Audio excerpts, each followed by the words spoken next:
Okay, nobody's watching. That's fine. I'm just going to say, like, if you're starting this a little bit later, I'm not leaving this stream up.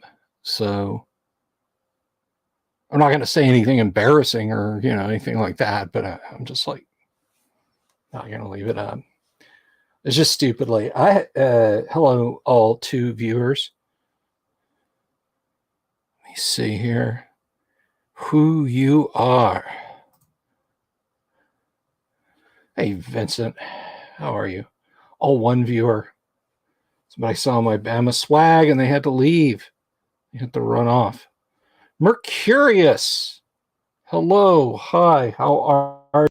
7 for 1 in the morning. That's pretty good numbers for me. I am, Ian. I am up late. Yes, I am, but this is my usual late evening hours. What do you guys think of the pullback on the focus a little bit? It takes in a little bit more stuff. And the camera's angled down just a little bit more. So, anyway, and you guys college ball fans? 4:14 in Australia in the noon. And it's summer's just starting off. You guys are not that far from the summer solstice, right? Because winter solstice here is, I mean, it's, our winter solstice is mid-December, whatever. But you guys, your days are getting longer and longer and longer. Anyway, I got a busy technically today in front of me. Come on, I got Vincent, Ian, Mercurius. Who are you other three folks? Who are your other three out there? I'm just chilling tonight. Like, there's no deep lore happening. I guess if you grew up in Australia, it was always, like, well, Christmas is in the summer. But then, I mean, the global north and west really dominate media. So, it's Santa Claus and his reindeer and the North Pole and snow and Frosty the Snowman and all that. And you're like, well, going to the beach today. And it's kind of like that here in Florida, It's like I grew up in Northeast Alabama and I don't remember a white Christmas up there because it's in the South. It's still in the American South, right? Now, we had cold winters and there were winters when we would get snow. But mostly, like in December, it was just in the low 40s and wet all the time. It seemed like I don't remember sunny Christmas days. It was always wet. I always used to like, oh, it's cloudy today. It's cloudy tomorrow. They're talking about precipitation. That could be snow. And it never was. I actually got snow on Christmas here in Florida once back in 90, 89, 90. It was Christmas Eve, and we had a few flakes of lake effect snow. I was at a friend's house early Christmas Eve, like 9 o'clock in the evening. Well, that's early for me. Yeah, right. So, yeah, it was weird. It was just strange with the never getting snow, but always being like cold and just kind of wet and yucky. And then after Christmas, like really until April or May, it was just hot. It was I was thinking about like the hotness in the summer, and it was just cold and wet. But moved to Florida. Like there's a picture somewhere in a photo album I no longer have access to. Oh, that's right, Ian. You're all the way up in Washington. Whereabouts? I have my Monday night gamers are in. I have gamers in Snoqualmie. I've had gamers for a long time. I had the Cascades Mafia because I had two guys out of Snoqualmie, one out of Seattle, and a couple out of Portland. It was nuts, but yeah. No, our first Christmas down here. I'm gonna do the thing. I'm gonna do the I'm gonna do the things. I'm sorry, I gotta do the things. Yeah, I've been to Bremerton once, but it was also 30 years ago. So but yeah, no, it's it sent some pictures from up there. It's they get the actual actual white Christmas. You get the real deal. But yeah, moving down to Florida, like the first Christmas, there's a picture of me. I get this handheld Entex Pac-Man 2 electronic game. You probably know the one. But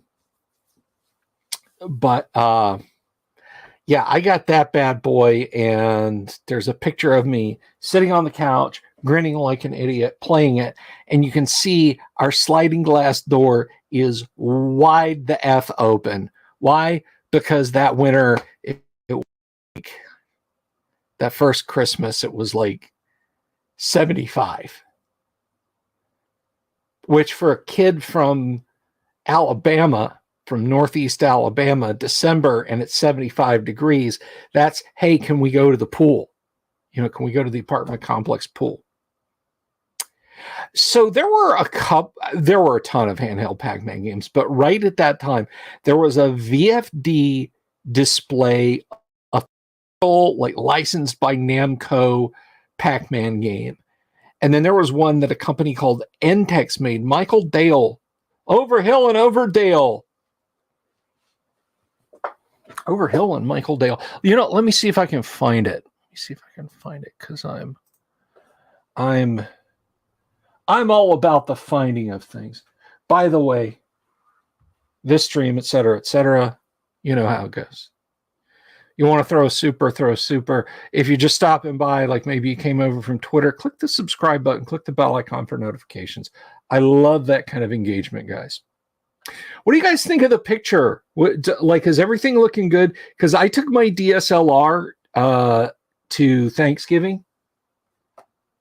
Is there a mess over here? I took my DSLR to Thanksgiving, and if I can do this, anything over. There we go. Oh, that's blown out. Thank you. But so the Pac-Man 2, let me see if I can find this and show this to you. So, and come on. Entex Pac-Man 2. I should buy one of these for myself. Yeah, they're cheap, and if I can find one that works. Yeah, here's one for $23. I should just break down and buy this bad boy. I should just break down and buy this. Oh, good God. Come on, eBay. Can you not give a link that... Jeez. Offensive to me.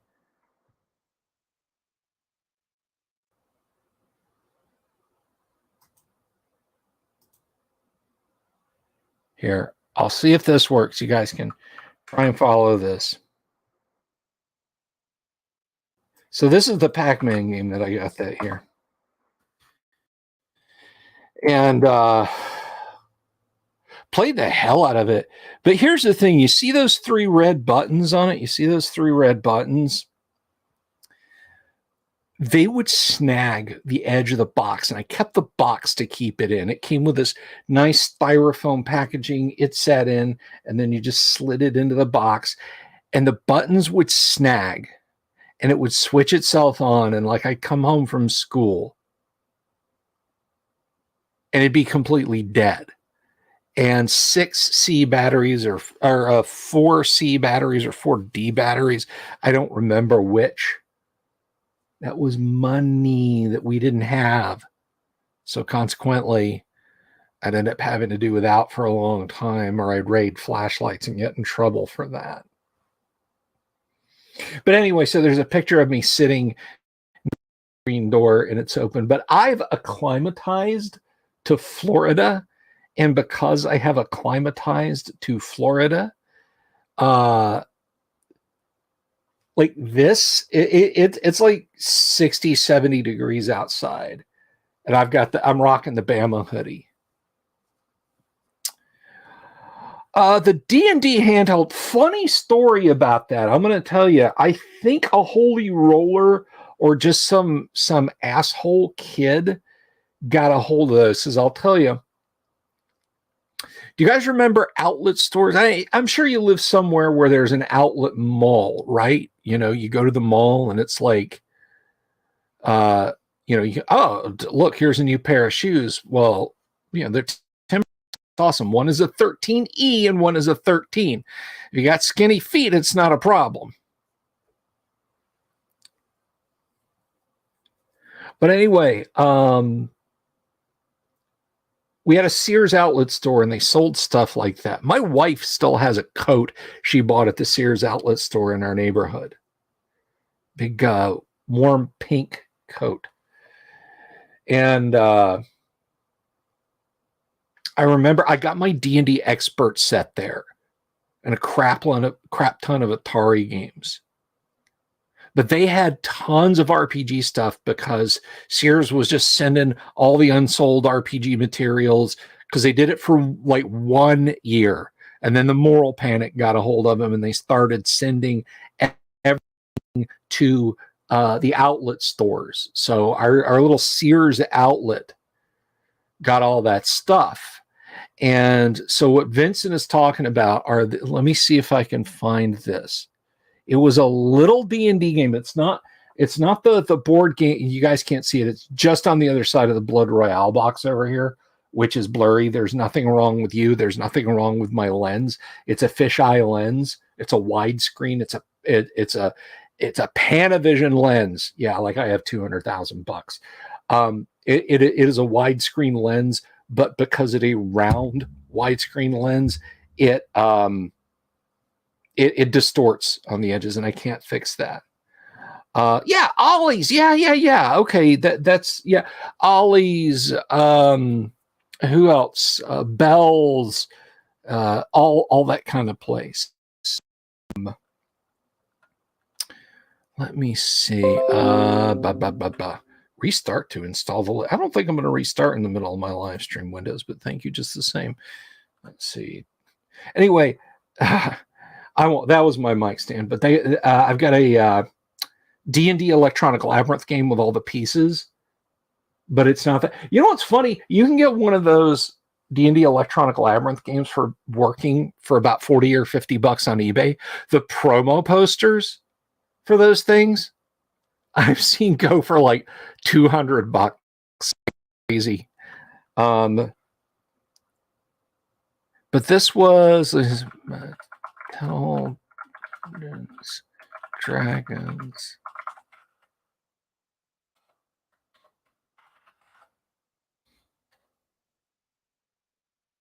No, that's okay. Mattel, I guess.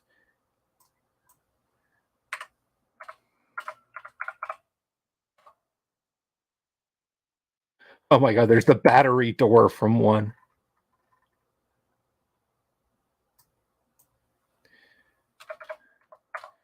I'm looking for it. I'm looking for it, guys. But anyway, what it was, here we go. Yeah. Same deal. Sharing this link. By the way, you guys can, if you want to support the show and throw me a super chat, that's fine. You can do that. I will not refuse. But anyway, so there it is. You see it now up on the screen. I'll just share it. I can do that. And hopefully there won't be anything awful on the screen when I do this. Share screen, window, share, and share. Okay, so this thing, Mattel Electronic Dungeons and Dragons computer fantasy game. This is Electronic Hunt the Wumpus. Which, if you don't know what Hunt the Wumpus is, it's a game where you are trying to hunt down a monster in a maze, use audio. And in the Dungeons and Dragons fantasy computer game, it's just Hunt the Wumpus, but it's got a D&D branding on it. And you just go through this isometric view of a maze, and you shoot your arrow to trap the dragon. You get picked up by bats that will carry you around to a random spot in the maze. You can fall into a pit, and if you found the rope, you can climb out of the maze. If you shoot your arrow into a room where the dragon is not, hey, thank you, Marcus. Mercurius, rather. I appreciate that. I do appreciate that. Ian, much. Thank you, Ian. Thank you, Mercurius. Hey, Kabuki, how are you?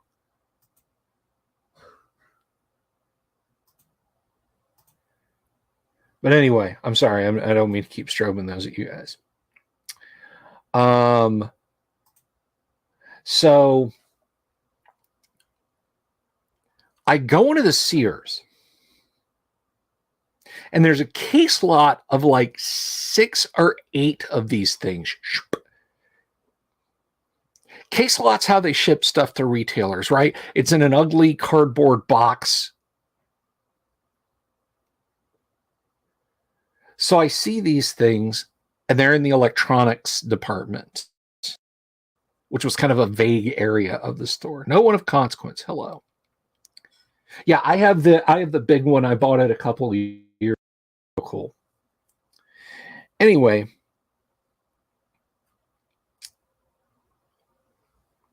so this one, and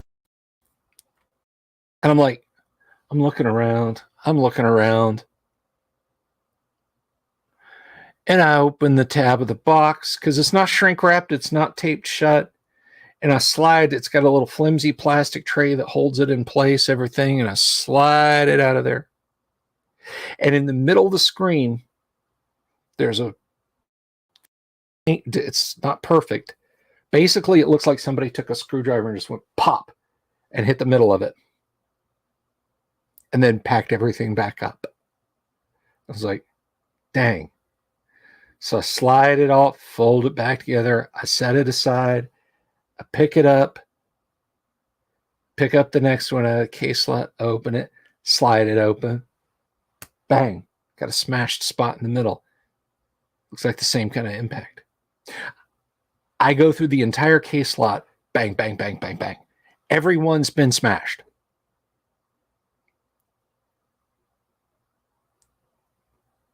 Now, speaking as someone who was a punk kids can be sons of bitches. I don't mean punk like I had a mohawk, and I'm not casting any on anyone who followed the punk scene. I'm just saying kids who are assholes can be assholes.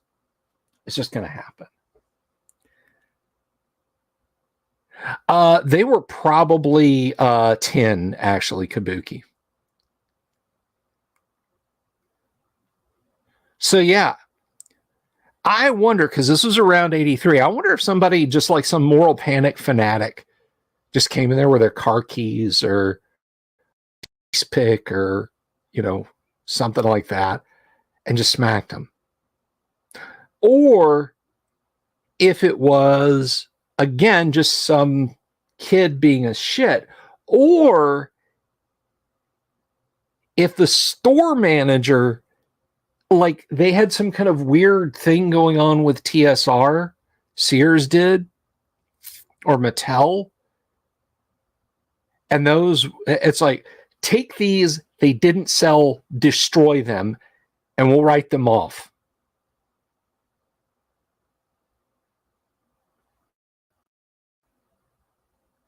No, Mercurius, I mean, There's certainly the possibility, but I mean, that many, because, they got to Q&A those things, right? They're going to pass them by somebody who's going to make sure all the buttons work and the sounds work. And there's basic functionality. So, I mean, those are the three things. Some kind of insurance, like stock write-off, moral panic, or just pure vandalism for the fun of it.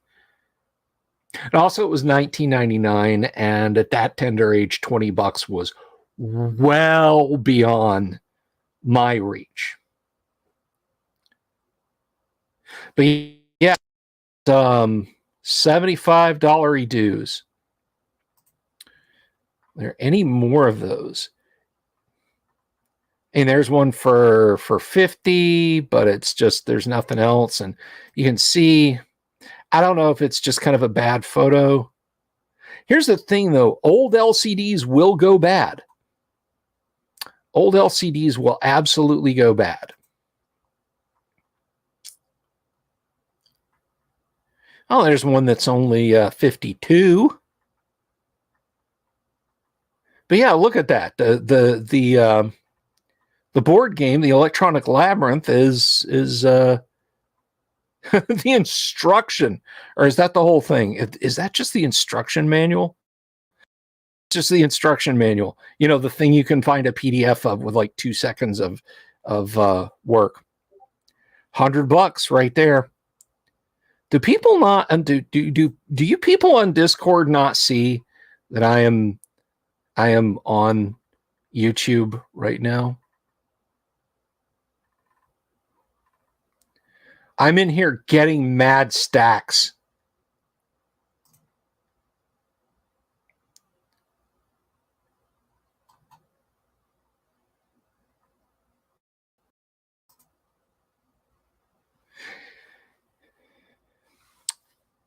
Joe's department store used to smash electronics that were not.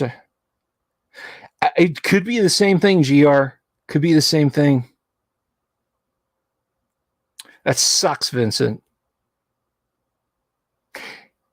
I mean, yeah, intentional damage from the standpoint of, write this off. Just do a write down on this. Like the equivalent of how you'd see, cut out records or books with a cover ripped off. I actually have cut out LDs. I have Fantasia and one other Laserdisc that are cut out, but they're cut out like the Laserdiscs are drilled. The box is drilled in like the upper left corner. I have a glorious Fantasia box set, and that's the only problem with it. It's got a hole punched in there. Is Christofferson here? I don't.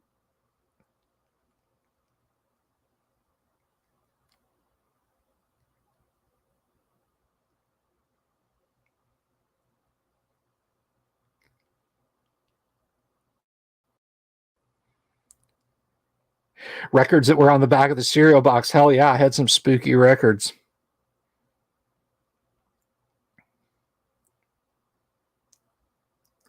Anyway, no, this over here, and I've shown this off many times. This is not going to be like some grand tour thing.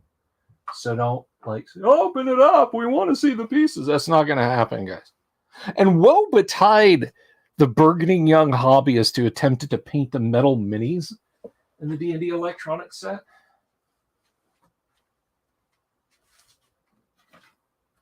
Come here, you. Witness a rare pickup of something off my shelf that I didn't knock something off. That's my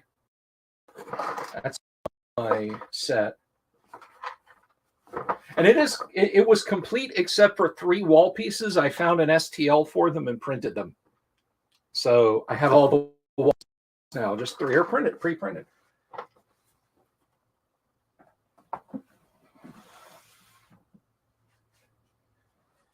Which, by the way, if you're a toy collector, if you're a toy collector, good night, Michael Dale. I'm going to be doing that soon myself. Vincent, I think this probably applies to you more than anybody else in the audience. Hey, Tonka Todd. Yeah, the spooky records on cereal boxes. By the way, how'd Arkansas make out today? But anyway, yeah. So, toy collectors. Does it matter to, or will it matter to you in the future? Let's face it, we're all getting old, so we don't have much future ahead of us. Let's say, hypothetically, would it matter to you if somebody had like I got my Millennium Falcon up there? I showed that off last Christmas. I'm not taking Star Wars stuff down. That will cause an avalanche.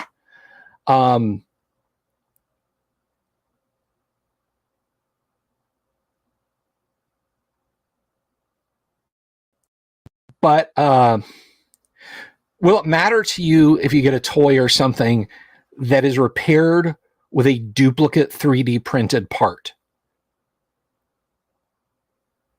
Like, does that matter to you? I'm excited for you, Tonka Todd. I'm excited for you. Congratulations, man. That is great. I think that is great.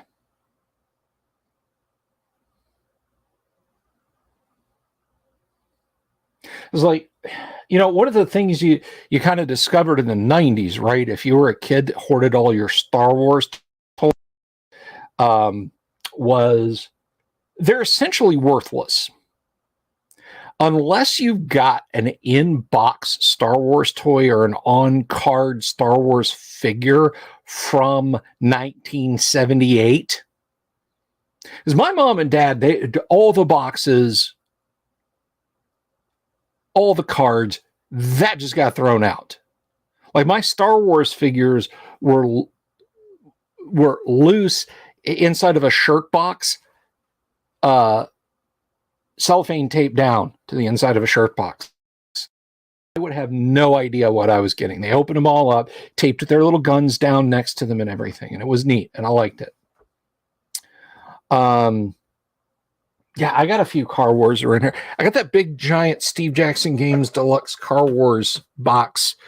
That would be like 25 deep dives to go into that. Volcano God gave me that. Yes, they did. Yes, they did, Volcano God.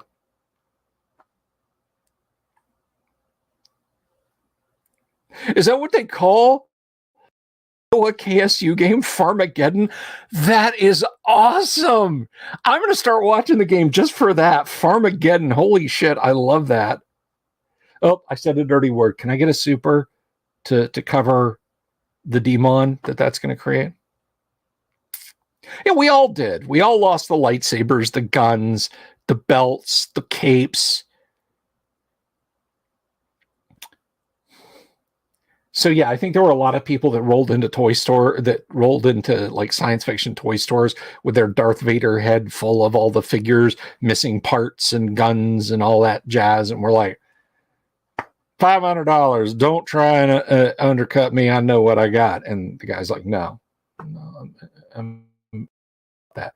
So, but me, first of all, I love my Star Wars toys and I'm never letting them go. My kids, if I have it, can throw that stuff in the trash themselves. Hey, Alan Kenny. They can throw it in the garbage themselves if they want it, if they want to get rid of it.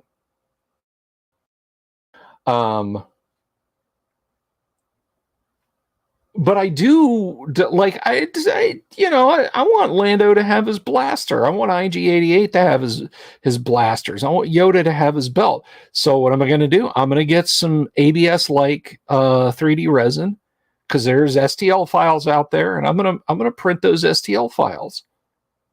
I'm gonna print those STL files for their odds and ends and paint them up and stick them on there. And if I know the game's been played, James. I just didn't know that it was called Farmageddon.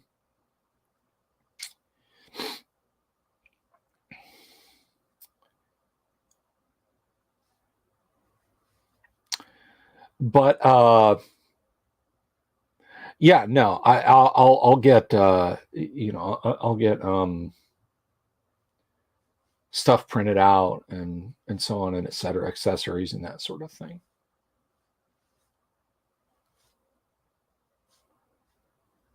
Kabuki owns one vintage Star Wars toy. It's a die-cast Star Destroyer, little plastic Corvette that goes into a hat. What? Oh, Carillion Corvette. Oh, okay.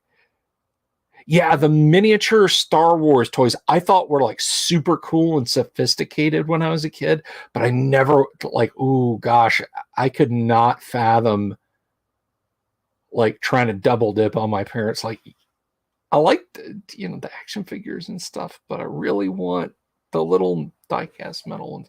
That wouldn't have gone over well. Thank you, James. Appreciate that. Now I remember Power Droid, the Gonk, as it got memed back in the early 2000s. The Power Droid was badass because that wound up. Like you could make the little Power Droid, it would walk, and I sort of kind of really wanted a lot of that first line of Star Wars toys because it was always like the heroes more than outnumbered the villains. You know what occurs to me? I don't remember when I got my IG-88 because he's at an Empire. Did I maybe buy him at the Woolworths? I know I bought a Bespin Luke at the Woolworths. It was like the first day of summer, and I had a couple of bucks, and we were going somewhere. Oh, I had the Droid Factory. Yeah, I wish I had the Droid Factory still. I have like one or two pieces of Droid Factory in a box, but I wish I'd kept it all.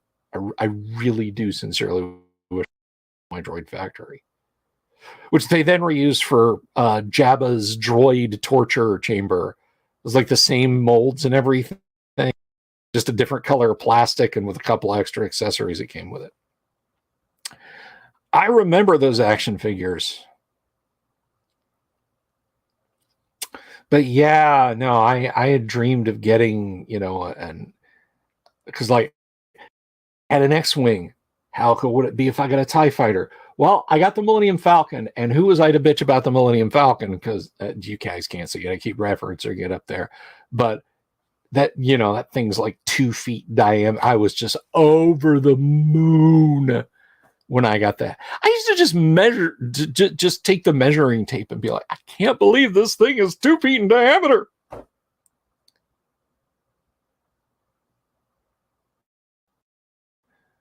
But no, I remember the ones you're talking about, Kabuki. I sure do.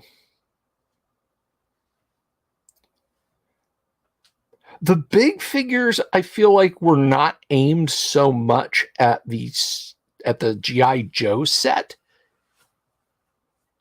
as they were aimed at the Barbie dolls. I remember commercials for Princess going into loving detail about her hair and her clothes and the necklace she had and all that.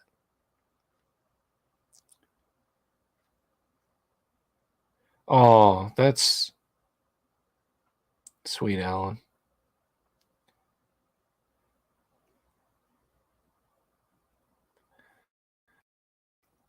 I remember reading a few years ago that I can believe it, GR.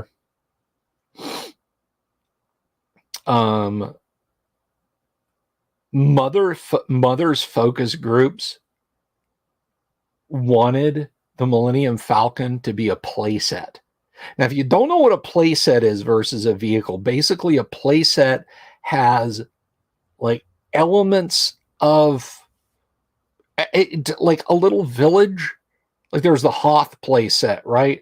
You had a little probot. You could push a button and he'd pop off a spring and fall to pieces. And then a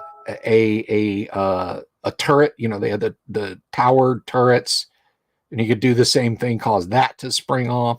Then there was a Dagobah, and there was a sand crawler play set. It's like this cheap cardboard flimsy thing on the back, and parents mostly women wanted the Millennium Falcon to be a playset, not a full vehicle, because they thought it was too big, it was too heavy, it was too complex for kids, had too many parts, blah, blah, blah, blah, blah, blah, blah, blah.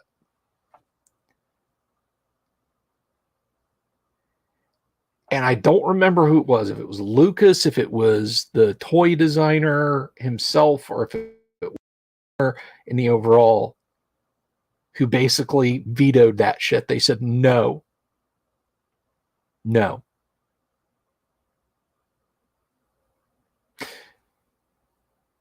It's going to be a vehicle. It needs to be a vehicle. Kids need to play with the Millennium Falcon. And so we got the Millennium Falcon, and I'm forever happy for that. Because that thing's cool. Thing's so cool. The Smuggler's Bay in there. Let's just say I put it to its intended use more than a few times in my later years when it was hanging from my ceiling in my bedroom when I was a teenager. Yeah, Darth Vader Star Destroyer playset, which was like a plastic box like this big. I wanted every little Star Wars thing when I was a kid, but even I didn't want the fucking Star Destroyer. It was rhomboid of plastic that you could like kind of maybe work your little kid hands into. There was the Darth Vader, the meditation chamber. You pull up on a handle and it would clamshell open, you know? But otherwise, there was a place for like 3 or 4 Imperials to stand and some stickers. Oh, that's super cool, Volcano.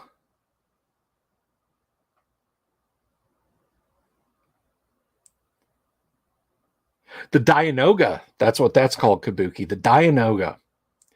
Now, the Death Star playset was a playset, but it was the only Star Wars playset, I think, other than Droid Factory. And one can make an argument that Droid Factory wasn't a playset except by name only. Oh man, you want to talk shop, James? Okay. I'm going to stick this, I'm going to asterisk that so I can come back to it. I see your question, my friend. I'm going to come back to it. But, I mean, come on. The Death Star. Like a Star Wars figure-sized Death Star would have been as big around as my table and would have weighed 700 pounds. And it had 6,000 parts. You guys think that G.I. Joe character our carrier that everybody memes about, the flag? Everybody's like, celebrating my 35th anniversary of not getting this for Christmas. Screw you, Dad. You guys think that thing was big and complex? Imagine if they had just said, fuck it, let's just make a Star Wars Death Star playset. 5 feet across. USS Flag. That's right. No, I'll answer it now. It's the beauty of Chill Stream, James. But I think they did a good job on the playset because it was multi-leveled. You did actually get a sense of, here's the prison level. Here's the recycling trash compactor level. Here's the main control chamber. Here's where Luke swings across the Leia. Here's where Darth and Ben are going to fight. And here, here's where the turbo laser is to fight off the X-Wing fighters. That was cool. That was cool.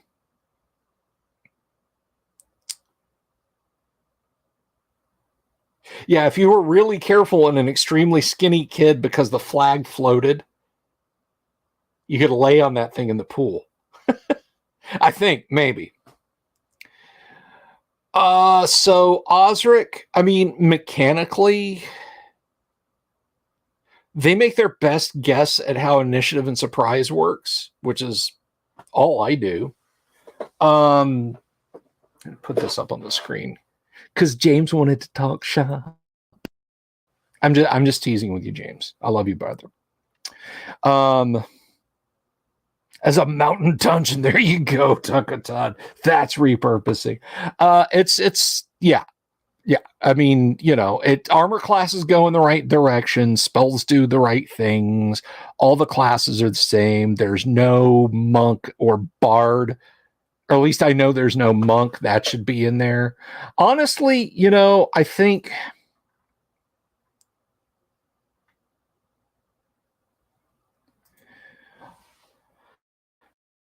Osric is a shield if you want to publish. Play first edition AD&D. Play first D&D. Hey, I got something cool I want to show you guys, though, and this is show related. I blocked my own face out there.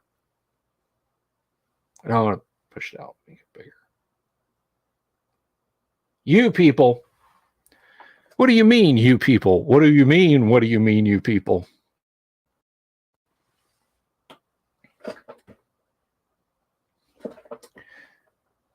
But anyway,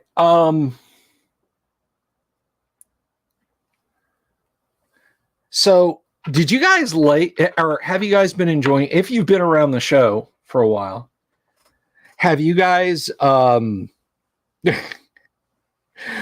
Tongue's 3D House of Delver, would you like some pancakes? Only real SCTV OGs will get that one. But have you guys been enjoying the advent calendars that I've been doing? Because I did, speaking of Star Wars, I did the Star Wars Lego calendar one year. My favorite SCTV skit, though, was without a doubt, was Jerry Todd. Jerry Todd. And it was like this cheesy, easy listening station, but it was on Vidya. And it predated MTV. At least I think it did. I feel like it did. My associate producer is in the studio. Yeah, the new Soviet mini cam is like a refrigerator box thing on its side. Anyway, so yeah, have you guys been enjoying the advent calendar? The advent that I do. No, the best SCTV like one-off skit. It was actually spun off of Jerry Todd, and it was he's like it's like be playing some rock music here from Crosby, Stills, Nash and Young.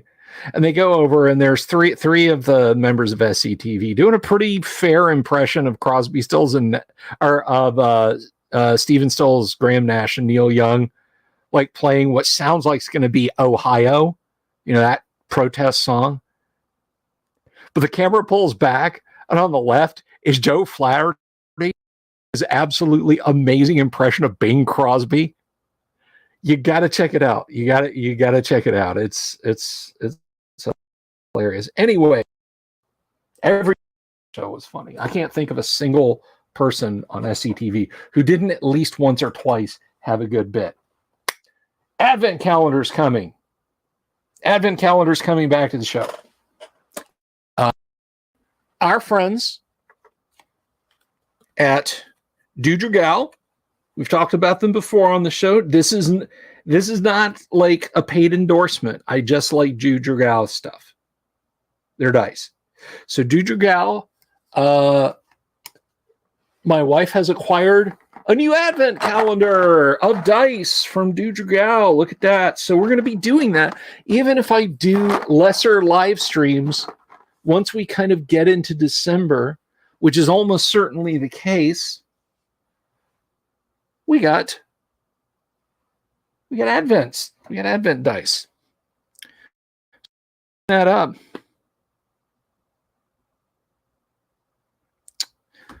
I want to find that. You guys, let me see here.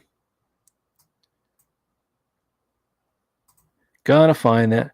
By the way, Subwise, what are we up to? We're at 5,085. God bless you all.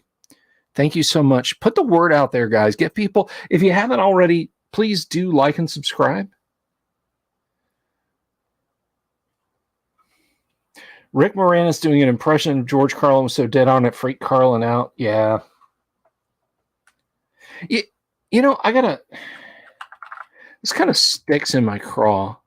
I'm gonna share this with you guys. CTV, Jerry Todd, Carlin.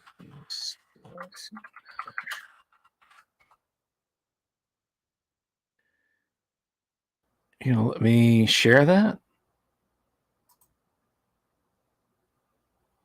I hope that didn't play. Tagged for that little bit of audio. Hey, your simple animator. Greetings. There you go.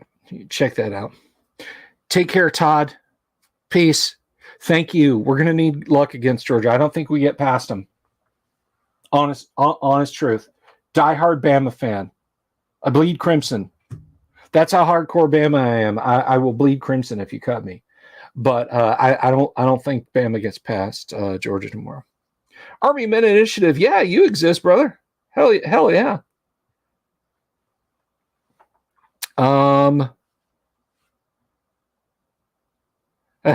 Strange Brew RPG. I love it. Do you have a copy? I would so deep dive that.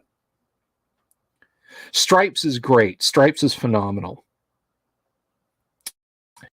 It's like that. I can sit down and watch a run on Saturday of great 80s comedy. Stripes, Trading Places, Ghostbusters. Gosh, what are some other good ones from then? It's a different vibe, but Running Scared. I'll throw that one on too. Army Men's bruh, I'm 18. Bruh.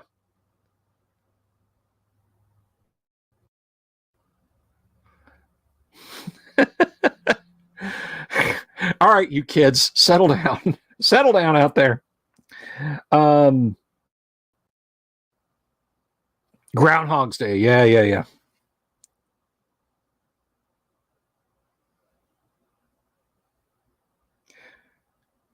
Oh, we were talking about something earlier. I think it was actually Command Post Gaming, and I might have missed what you said.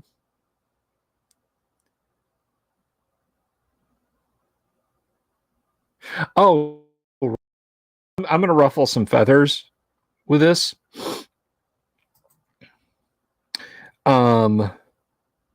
Yeah, Joe Flaherty and some other guy that I don't recall. They played the border guards. Such a truck would be useful for picking up girls in Minsk. Yeah.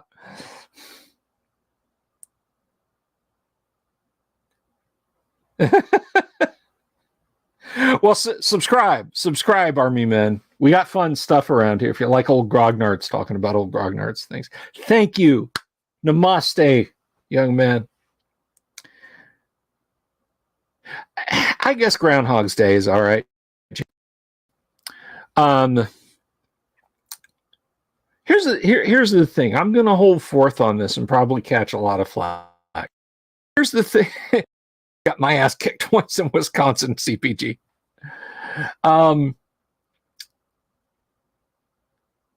People like to cherry pick a lot of what Carlin said. Government and overweening government. Thank you, Simple Animator. Did you subscribe? And then like, oh, Carlin, he's so based. That's awesome. Yeah, free speech, everything. You do realize some of the stuff he's said about anything even remotely conservative borders on calling for your Have you ever heard some of the awful stuff that came out of his mouth about with religious beliefs, patriotic Americans, our war fighters?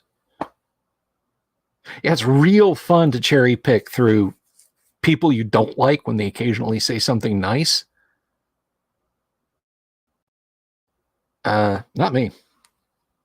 Oh, thank you, Simple Animator. Yeah, wait till I get to like hardcore D&D talk, like old school D&D, and then you'll be like, yeah, click. Now, Stephen Wright, thank you, yes, thank you. I appreciate that, man. Stephen Wright is oh my gosh. I Have a Pony was without a doubt like one of the things that affected me the most comedy wise when I was a kid.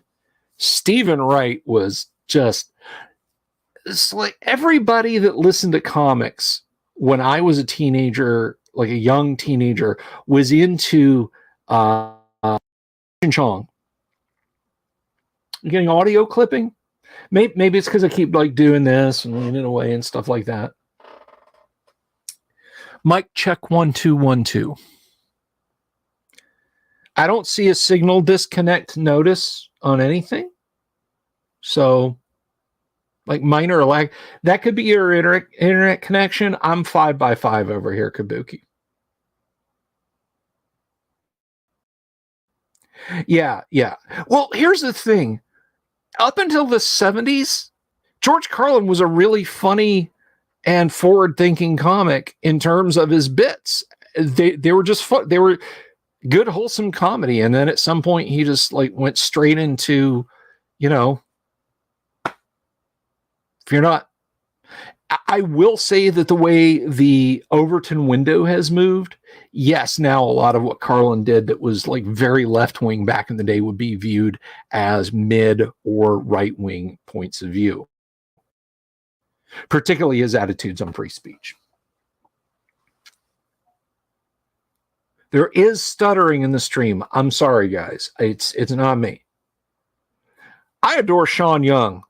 Full stop. Hey, Vaughn. But anyway, no. So yeah, the guys that were like teenagers, they like if they listened to comedy at all, it was like Cheech and Chong or stuff like that. I'd watch because I wasn't going out to parties and shit like that when I was a kid. So I'd watch Annie's and Evening,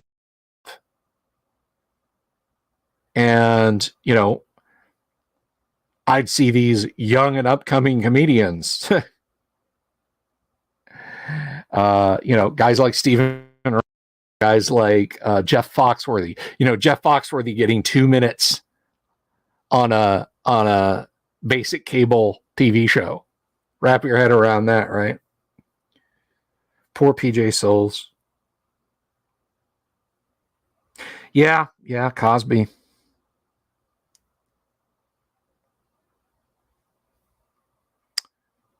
But anyway, so I would do like whole bets out of I Have a Pony in high school and late middle school, and nobody was getting it. No. Well, no, I take that back. Nobody had heard it. Everybody was laughing at it. But it was, you know, and I would tell people, yeah, there's this guy, his name's Stephen Wright. I can't even do him justice.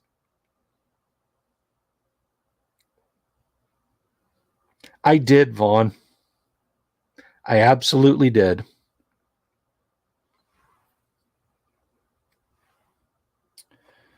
But Stephen Wright was, I haven't heard him do any stand-up in a long, but I don't really like watch stand-up much anymore.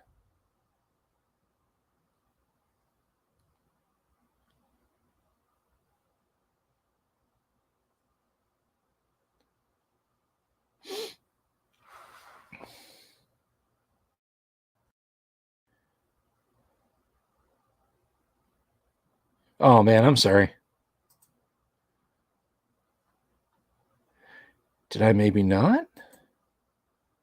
Did I not put it there? Did I put it somewhere else?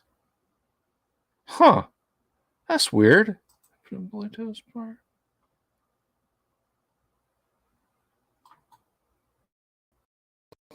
Well, you're here now. Is there not, Bald? I don't know. Zachary Melvin, about to go on a lunch break. You must be, I'm guessing you're over in the UK-ish area, perhaps. If you're going on lunch break. I mean, you can seek it out online. Oh, my kids have got me. I watch this one guy, John, is pretty funny. Mulvaney reminds me a lot of like some 80s stand-up. Mulvaney's funny.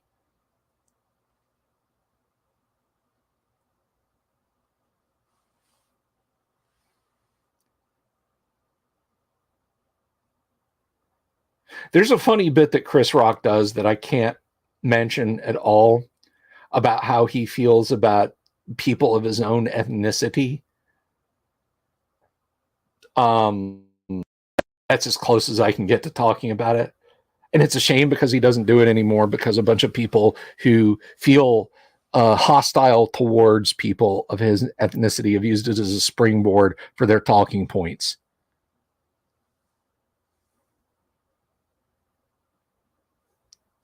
Stand up in the 70s and 80s so much better than today. I think Volcano got it's because we just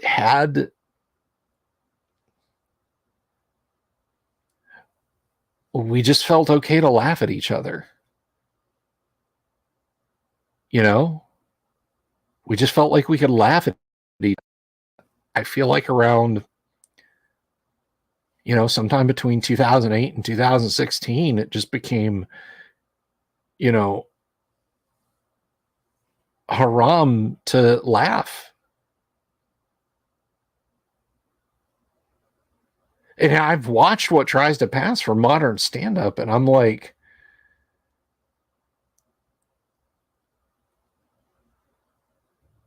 oh, well, enjoy your lunch, Zach.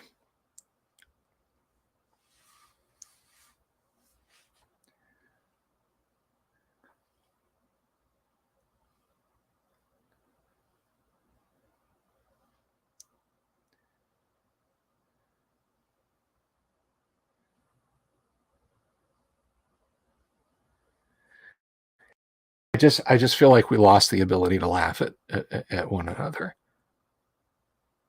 Somebody made a decision. Somebody made a decision that if you're looking at someone, it's violence. You're committing an act of violence.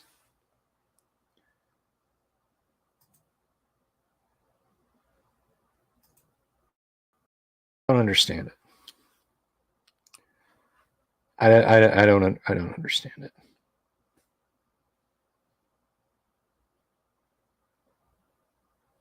Now, I think I think there's a lot of skit comedy that's still rocking. Key and Peele are pretty funny with their skit stuff, but then their skit stuff that I'm talking about is also over a decade old. More than that, possibly even. Let me tell you what, if it's available in your country, look up a clip of the Key and Peele UFC smack talk on YouTube. Oh my God, that's funny.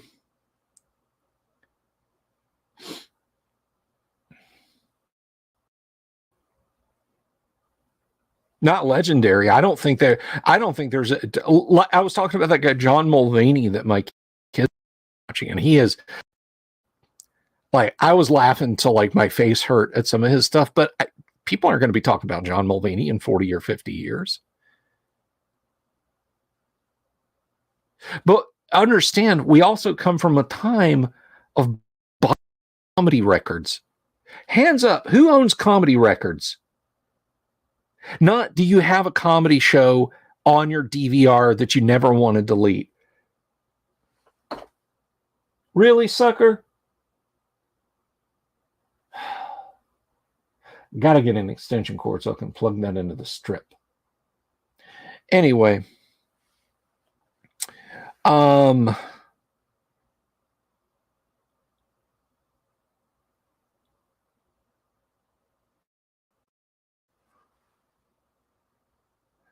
of Don Rickles. Oh, hang on to that with both hands.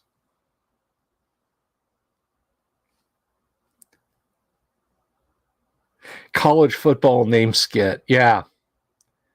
The Key and Peele All-Stars of the week. Well, let me tell you something. Speaking of college football, this goes back to what I was talking about. We've lost the ability to laugh at each other. Favorite places to go on the internet used to be Roll Bama Roll. It's the website. It's a college football website. Vox Media had them for every college. Well, it wasn't Vox Media. It was SB Nation was what it was called up to like 2016, 2017, maybe 2018. Then they got bought by Vox. SB.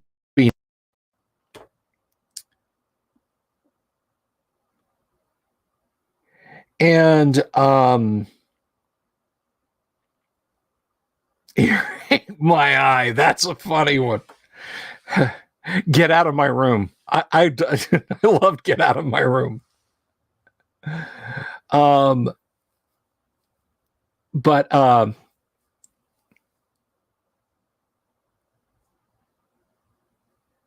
they used to have a bit. They used to have an article. They put it up every week. They put it up every week during the football season. And it was it Meltdown Thursday or something, when they would cull meltdown posts from people who were like, beat my dog with the TV when or would post up memes, beat my dog with the TV when Tennessee lost, or, literally me today. And, it's like the crying eyes meme on a team mascot, something like that. And they would do that. Newhart, very funny guy. They would do that, and they would just like pick that stuff out. They would call it out, and some of it was kind of mean-spirited but funny. Some of it was self-deprecating but funny, and it was just a lot funny meltdowns, And then they stopped doing it, and we asked in the forums, we were like, dude, where's the meltdown? They're like, yeah, Vox doesn't let us do that anymore. Oh, is it because like you gotta like clip things out of Twitter and Facebook and Reddit and so on? They're like, no, it's it's like it's like marginalizing, just like the whole point of college football fandom, any sports fandom, is we're better than you. You suck. We're the best. That's the whole point. And then after the game, in the off season, you buy these people a beer and you have fun and you shake your fist and you say, love to hate you, But they took a funny part of the website away because we can't laugh at each other anymore. And look what's happened to D&D, the infamous wandering harlot table in the Dungeon Master's Guide. All those words are just the same word. They're just synonyms. Gary just listing synonyms for fils de joie. Barbara Feldon. There you go, James. Barbara Feldon. She stayed attractive forever. She kept writing good checks. What can I say? Oh, bald and brash. That happens like 10 years before Richard Kanka stepped out forever.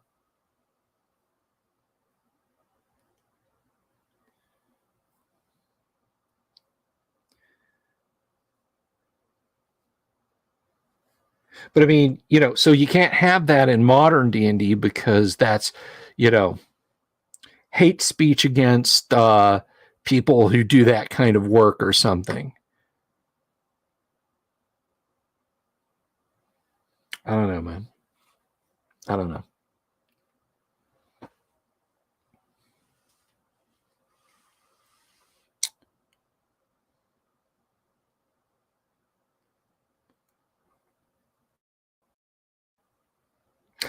Probably, Vaughn. Probably.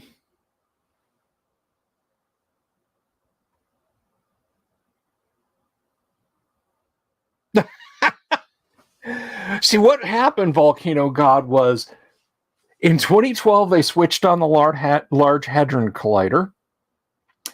SA became sanitized, and the Fruit of the Loom logo disappeared. And now for free, you see this is what comes if you guys are willing to sit up at 2:19 in the morning standard time and BS with me, because you're going to get for free. Here we go. Here we go. For free, you guys are going to get some Alex Jones. Y'all ready? Y'all ready? That's right, Bob.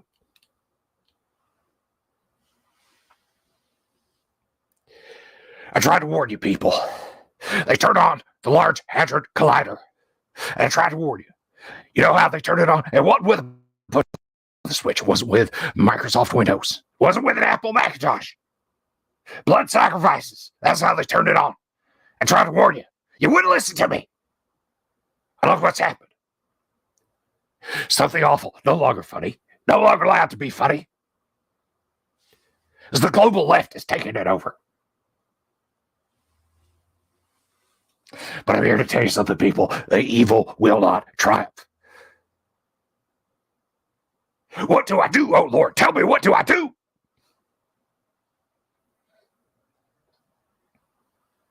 But they turned that thing on. And the Fruit of the Loom cornucopia disappeared. You don't believe me. I'm not kidding with you, folks. I'm here to tell you the truth. I tried to warn you, and you wouldn't listen. And the only way to protect yourself is colloidal silver, folks.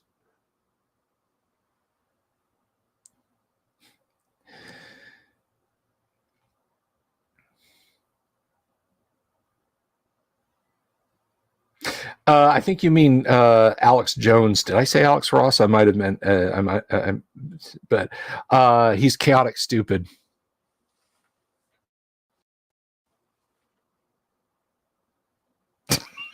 Mercurius is writing up his Call of Cthulhu campaign right there. Yeah.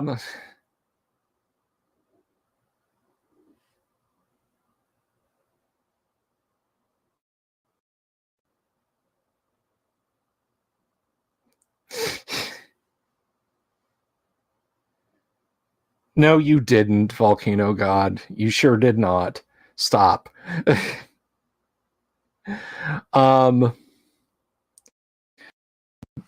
So I gotta tell you guys. Oh yeah, conspiracy acts. I keep taking these things off like I'm not going to need them. Computer history time, because we do that sometimes here.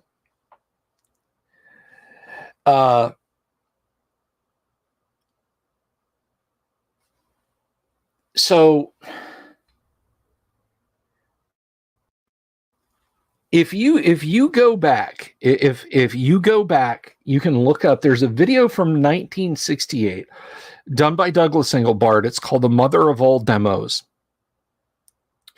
and it's Doug Engelbart demonstrating in 1968 a windowed, networked GUI. Like he's literally editing stuff on a computer from like 28 miles away. Again, in 1968, using a mouse, using what they call chorded mouse strokes at the time. Like there was literally a musical keyboard. Basically, think of it like your mouse button. So you can assign a bunch of functions on, but they had it on like a little piano keyboard like thing next to the main keyboard. Yeah, I mean, when you consider it took place in 1968, and it wasn't until 12 years later that Xerox released the Xerox. Well, it was in the 70s. It was really, it was like 8 years later, 9 years later, when Xerox released the Alto, the Xerox Alto. There was a tiny number of these computers, the Alto. You could basically write to Xerox and say, hey, we're a small school or we're a college or blah, blah, blah. We want to try this out. And Xerox would come and install one and service it.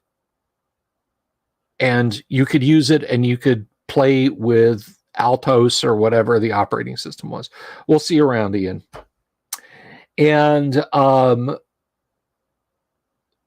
that really caught the eye of everyone. Every software company thought that had the potential to be the future, not just Apple.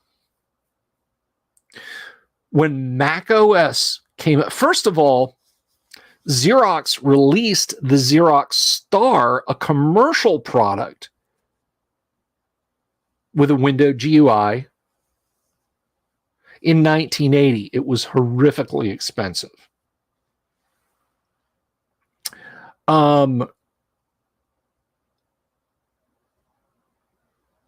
Xerox was not making a lot of traction, but a lot of companies thought they could do it better, cheaper. So Apple released the Lisa, which was a massive failure. Massive failure. The Apple Lisa, the computers were bad, the OS was bad. But it came out in 83.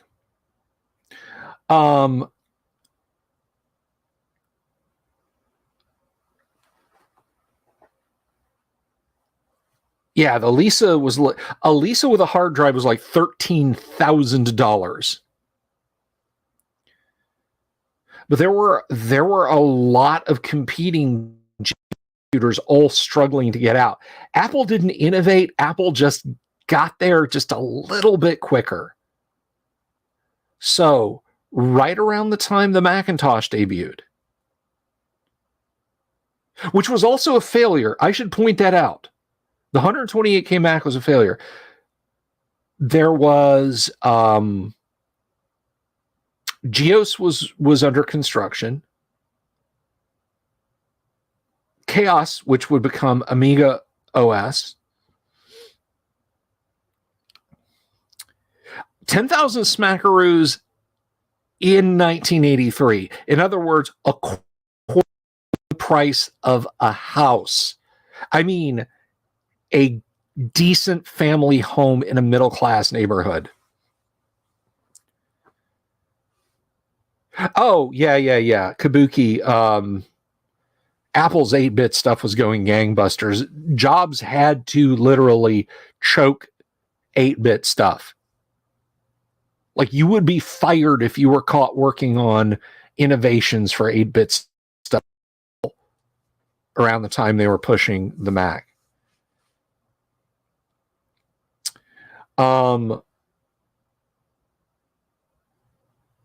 So anyway, but back to, you had Vision for the IBM PC,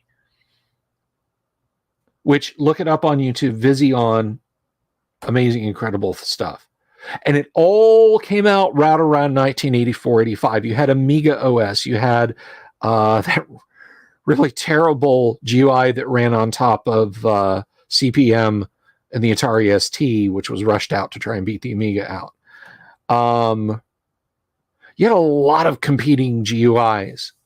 and they all owed something back to Xerox. But, and this is important, Xerox happily worked with Apple. Absolutely worked with Apple. Just, they had no problem with it. Apple didn't steal from Xerox. It's overblown in Pirates of Silicon Valley, which Volcano God and I adore that movie. If you haven't seen Pirates of Silicon Valley, and you're going to have some off time this holiday season, and you're getting a little tired of Rankin Bass Christmas and so on and etc., check out Pirates of Silicon Valley. It's a much better Steve Jobs movie than the two Steve Jobs movies, the one that came out with Ashton Kutcher, one that came out with the robot that's going to kill you from Prometheus. But yeah, Pirates of Silicon Valley makes it out to be like everybody at Xerox was disgusted by Apple and they didn't want to have anything to do with them. Nothing could be further from the truth. Xerox was an open innovation company. They wanted people to adopt things. If Xerox was full of these hateful guys in suits who didn't get it, this is the company that gave out Xerox Alto machines, which were $20,000 computers in the mid 1970s. If you were a university, you could get not a copy of you could potentially get an Alto donated by Xerox. Xerox knew what they had.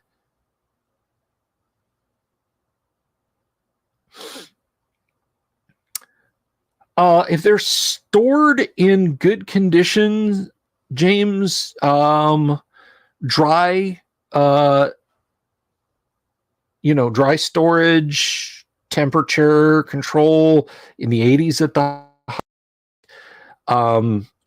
hopefully they're not in a box in your basement or your attic, cardboard box. They last. I mean, Adrian Black over at his channel,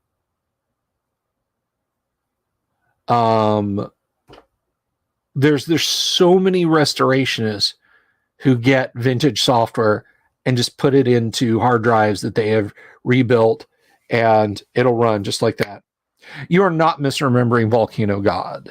They did do the first LAN. Xerox was the first company remote network experience.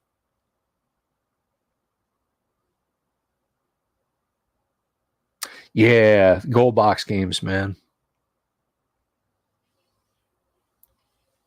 But yeah, if you treat the discs well, they're fine.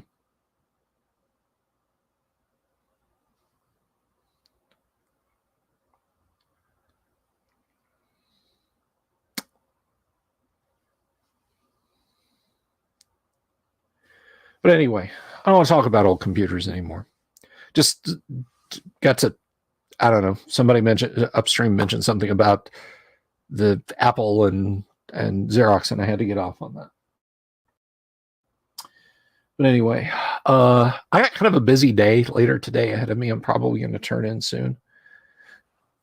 But ask me anything, y'all. I mean, holy crap. I absolutely did not think starting at 2 o'clock in the morning or 1 o'clock in the morning, I would have people. I figured there'd be like 8 of us and I'd be stumbling through.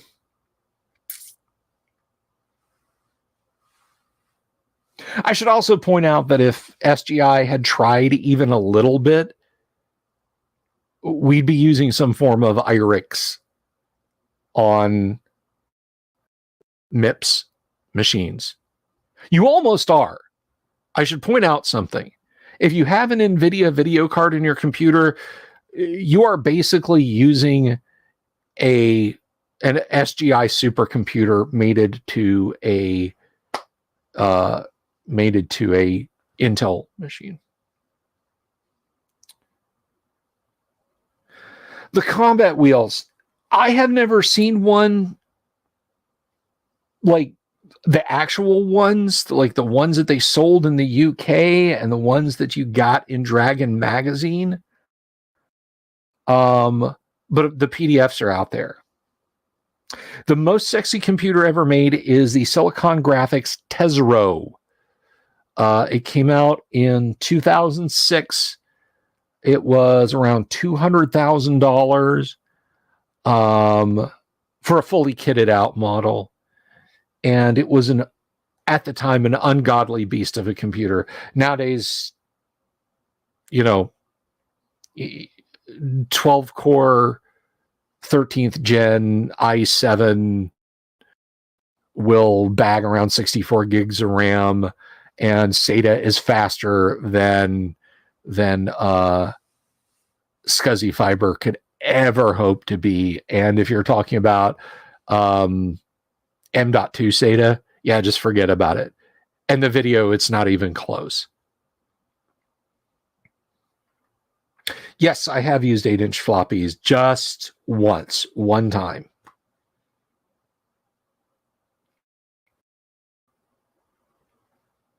I think I still have an 8-inch floppy around here somewhere. One of these days, would you guys like to see my 8-inch floppy?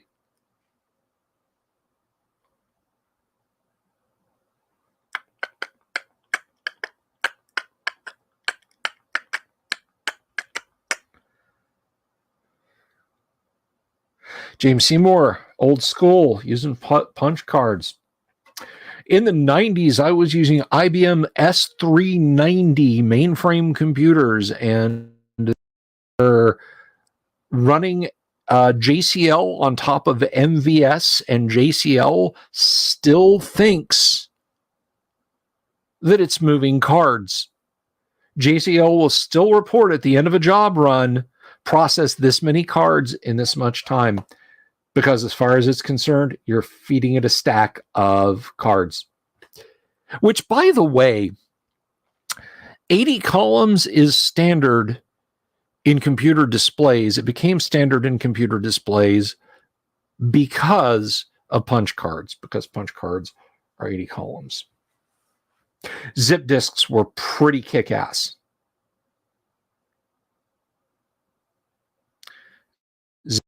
Pretty kick-ass. Yeah, I had a zip drive.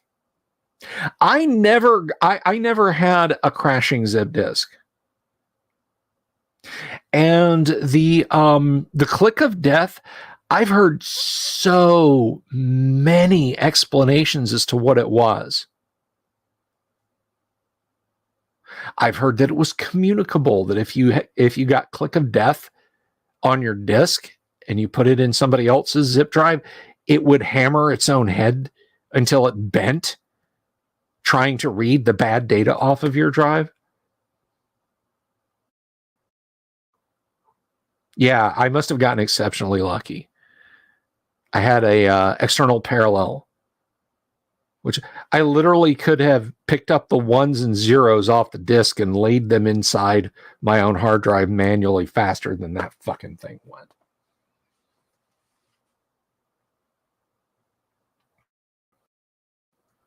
But anyhow,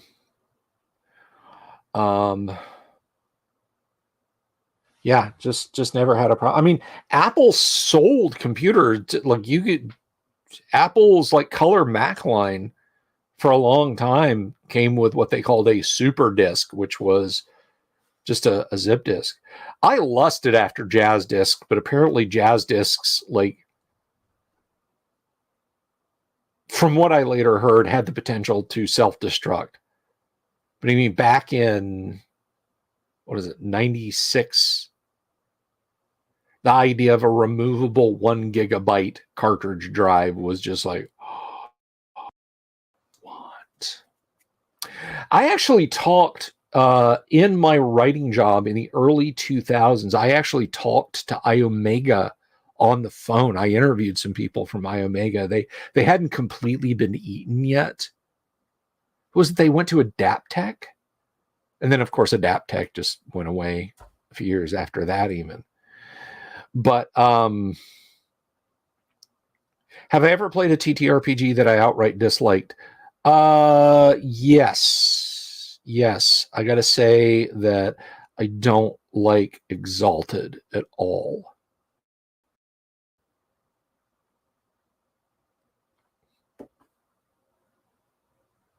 Oh, no. Well, no, you want. Okay. Um, I can honestly say I never played Exalted. I read Exalted and didn't like it because I couldn't find the role playing game in there. It's a 500-page hardback Naruto fanfic. Where's the RPG? Have I ever played? Have I ever played a TTRPG? Play, Played, sat down and played. And I'm not going to include homebrew because none of us are game designers. None of us are good game designers. A TTRPG that I just didn't care for. I didn't like.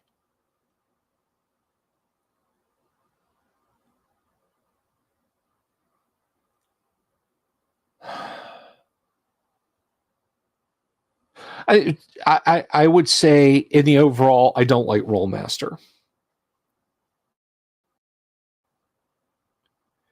Don't like Rollmaster. What are my 5 favorite board games off the top of my head? Space Hulk Dungeon, Blood Royale.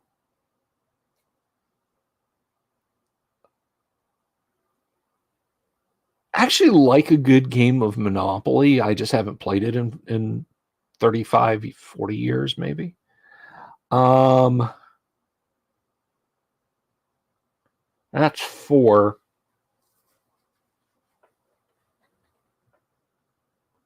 I mean, do tactical war games count?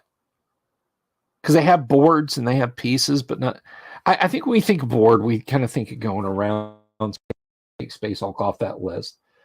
And Blood Royale doesn't. No, Blood Royale does have a board. I'm sticking with that. And I'm going to stick with Space Hulk too, because it's a board game. Tactical space fantasy role play game. Up yours, sanctimonious jerks. So Space Hulk, Dungeon, Blood Royale, Monopoly. Gosh, what would vie for 5th? Hex Encounter games. Then probably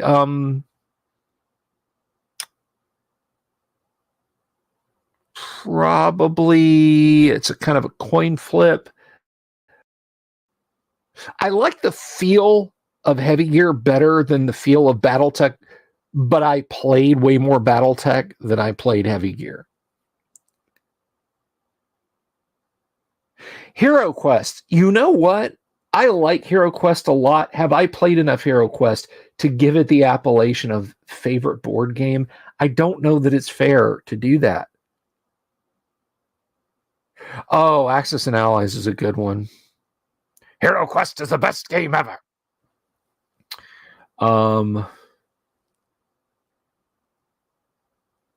Yeah, Flying Buffalo is good stuff.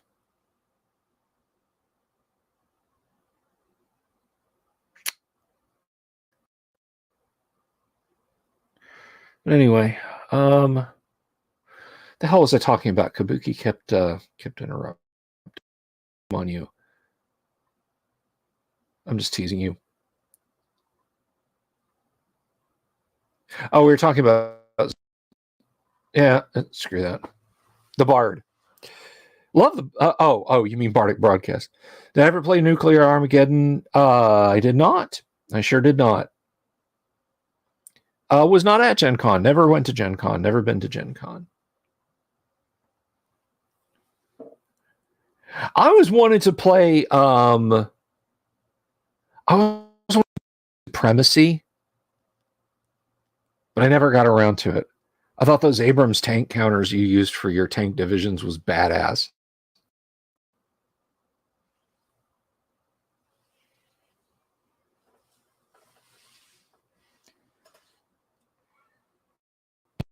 Yeah, Axis and Allies was pretty fun. Me and my father-in-law and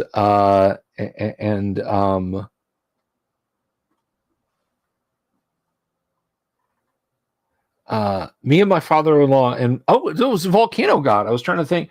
We had some fun one day. We played some we played some Axis in the afternoon. I played the German Workers' Party that was in power from 1933 to 1945. Don played basically the Commonwealth, because we were playing like the 1942 version. And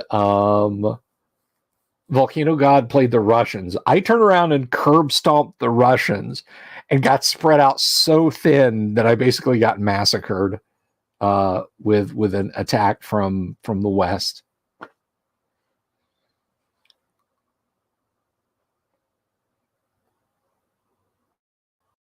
One stream that isn't filled with drunk people. I have stuff to do in the morning, or else I'd be hammered right now, Army men. I've never played Fortress America. I had Shogun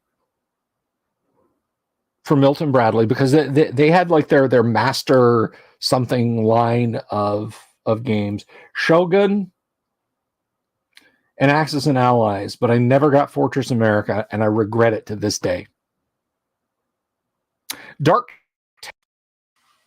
We were talking about Dark Tower. Game Master, that was it, the Game Master series.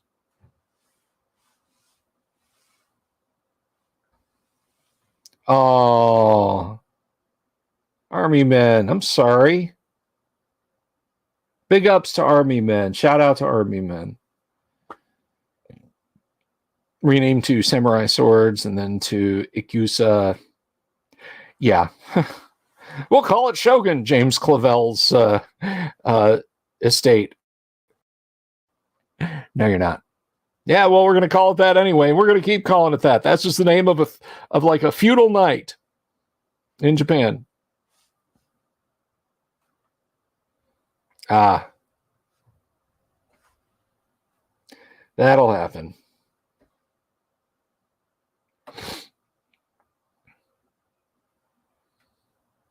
Well, that's then if that's still a thing, Army men, you shouldn't be touching that. You shouldn't be touching that anyway. Yeah, we were talking about Dark Tower earlier. There's a new Dark Tower, to like Return to Dark Tower, but good, expensive.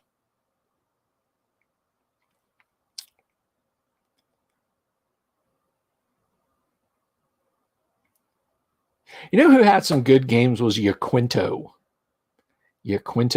And they were smart. Yaquinto was smart. Their initial run of games came in album cover sized booklets, like everything fit into a gatefold album cover. So you could just put it on the same shelf that you put records on. My favorite board game is Outdoor Survival. Only when used with chainmail and this set of 3 little booklets you could get from some company in Wisconsin. I don't daggers and demons, castles and conundrums. I don't know, but anyway.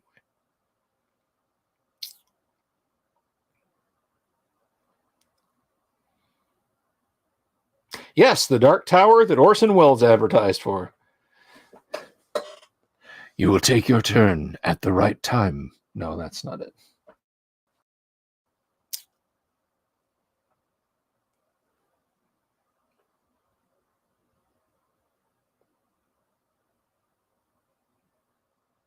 I think that's it, James. I think that's what it's called, Dorks. By the way, I'm not like rubbing anybody's noses in this. Don't at me. But Volcano God, I know you don't Twitter, and I know you don't watch the show that often. But for those of you who might have missed it, he got once again given a ton. That's it. Still Mongos of RPG stuff. Todd and Anna just like gave me a ton of vintage D&D stuff. Some guy had come in and traded them for store credit. Grandpa Ty. Yeah. Hey, welcome. Oh my gosh, Grandpa. How you been? Yeah, yeah. But anyway, so check this out. This is kind of just for well, it's not just for like, oh, the rest of you avert your eyes. I just mean for his benefit. Volcano God. But check this out. The Arduin books were in the hall. Oh, and then speaking of my father-in-law, he dumped like of Xbox 360 and PlayStation 2 games on me, which I'm, he was like, "Oh, if you don't want them, just get rid of them. I don't care." So I'm heading over to the mall tomorrow.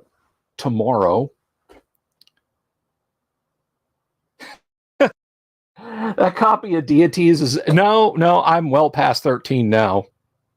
I was trying to add them up in my head the other day. I was like, let me see. There was the original one I got Wendy gave me. There was one that I bought for like $20 plus a copy of Cyberpunk 2020 in 1997. Then there were like I found a couple in used bookstores, and I was trying to add it up, but I think I've got like 50. I've had like 15 of them now.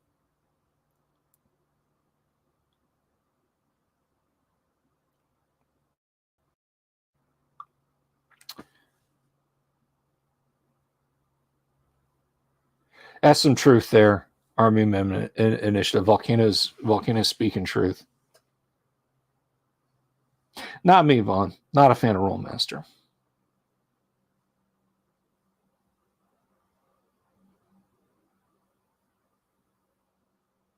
Oh, that's cool. That's cool, James.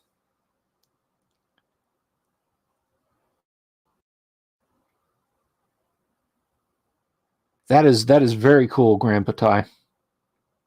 I haven't dug into them yet, Volcano. It's probably going to be after the first of the year that I do. I'm just busy between now and like sometime in January. I don't know.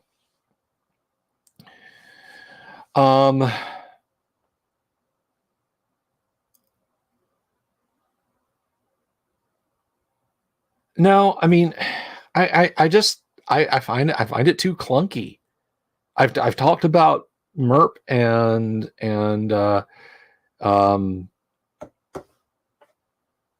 Rollmaster many times on the show before. It's just too freaking clunky, man.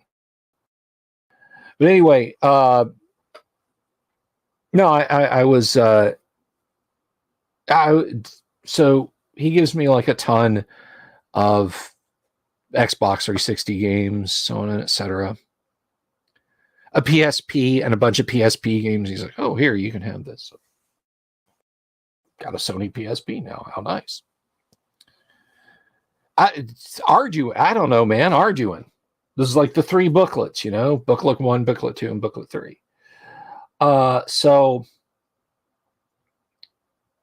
in the box, like he's got all these strategy guides. And you got to understand, my father-in-law is in his 70s or 80s. And he when we years ago, gosh, probably 15, 20 years ago, we used to play D&D with them. They used to come over and play D&D. So I said, "Hey, here, you can have a Dungeon Master's Guide handbook. So, you can study up on it." "Oh, well, thank you very much. And I'll do that." And he did. He was a great player until they stopped playing, but he gave them back. So I have one more player's handbook and a Dungeon Master's Guide now. So that rolled in too. So I just stuff just kind of rolls in on me. Well, I was supposed to hear Volcano got it. Estes' son was supposed to get Rose Estes in touch with me, and we were going to do a thing, but I haven't heard back from him yet at all. And I hope everything's okay. I'm going to go back down that avenue and explore that. And we'll see if Rose Estes would like to come on and do the show.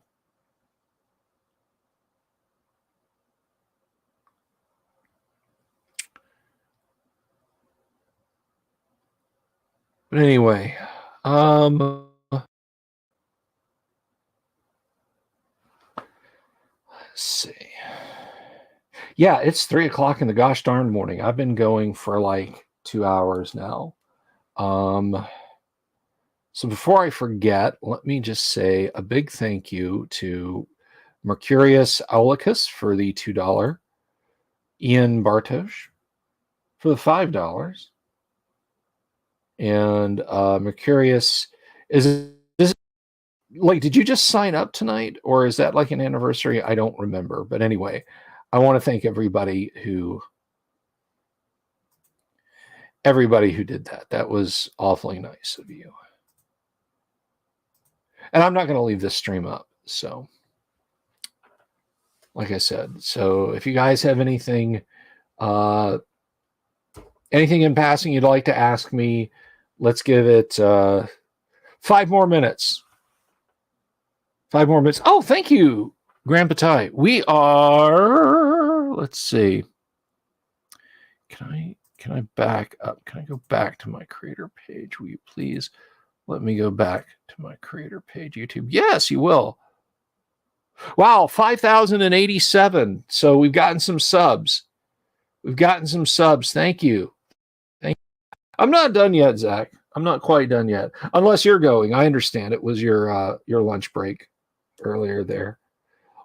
Workers. Guys, your retail workers are they're blessed. Guys, let me tell you something. If you're out there and you're working retail and it's the holiday season, God bless you. Okay? God bless you. Easy job in general. And doing it now, doing it this time of year. You hear All I Want for Christmas Is You by Mariah Carey so many times you feel like you're going to upchuck. You know, Jingle Bell Rock until you wish you could no longer have functioning ears. That kind of sucks the fun out of the holiday for you. Well, we care about you. I'm not, you know what? I always tell people when I'm in line at the food court at the mall, waiting in line at the store, look, those kids, they don't need your grief. They know you were standing there for 10 minutes. They got to pitch the sales card and the protection plan to every person because some suit in an office 8 states over is marking time on an Excel spreadsheet for a company that's based out of Delaware that just wants to grind them up under their heel.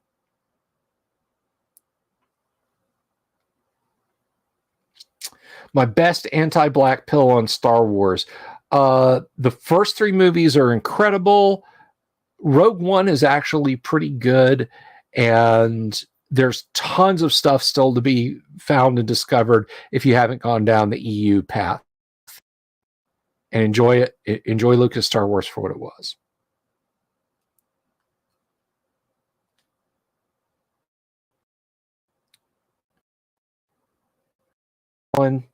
God bless you. God bless you. I had a friend, may he rest in peace, who worked in a liquor store for a long time, and what he had to deal with on the day-to-day basis, I can't imagine. No, I can imagine that, GR, though. Feliz Navidad over and over again.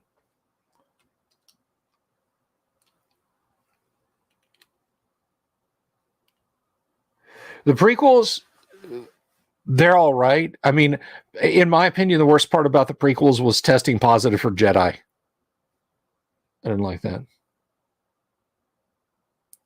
Yeah, Damien, we're all having trouble staying asleep. or getting to sleep.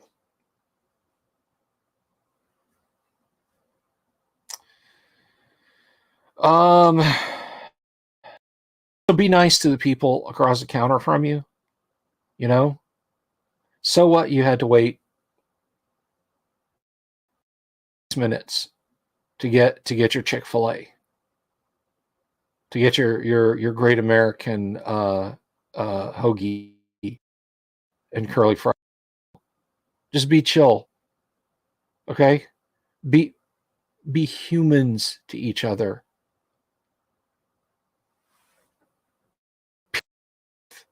You know? That's not wrong, man. That's not bad. So just stick to that.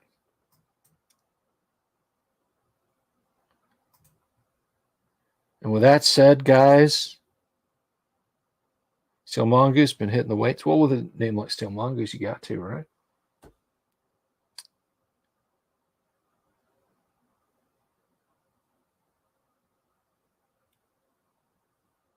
But anyway, be good to each other, y'all. I will probably take this stream down, or I'll at least set it to private because this is just me bullshitting at 3 o'clock in the morning. Nobody's going to come back and rewatch this video. Hey, that's awesome, LHRPG. Big ups, big ups. All right, guys, I love you.